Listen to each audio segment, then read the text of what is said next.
castling, and en passant. In previous lessons, we learned the value of every piece and how they move and capture. However, there are two special moves when pieces move rather differently. They are called castling and en passant. Let's start with the castling. When you castle, it is the only time when two pieces are moved at the same time. How does it look like? Let's take a look. In this position, we can castle kingside or castle short. King goes to g1 and rook stands on the square next to the king.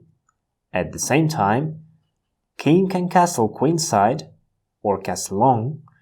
Well, in this case, king goes to c1 and rook jumps over the king and stands next to him. Please note that when castling, king always moves in the direction of the rook, from the color of its square to another square of the same color. This move is very effective because king goes out of the center of the board, while rook is brought into the game. There are 4 rules about castling that you should know. Rule number 1. The squares between the king and the rook must be empty. So if you decide to castle kingside, in this case, the condition is that the squares of the bishop and the knight must be empty.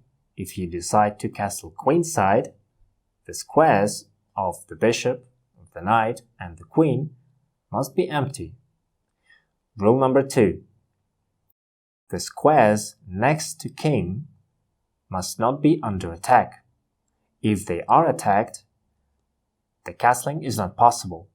So for white king, it means that the squares d1 and f1 must not be under attack. While for black king, the squares d8 and f8 must not be under attack. Rule number 3. If your king is in check, it means that the castling is not possible.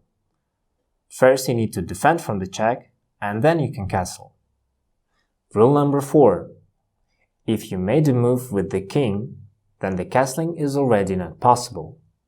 If you made a move with one of the rooks, then the castling to that side will not be possible anymore. So for example, for white, if you made a move with the rook on a1, it means that the castling to queenside is not possible anymore.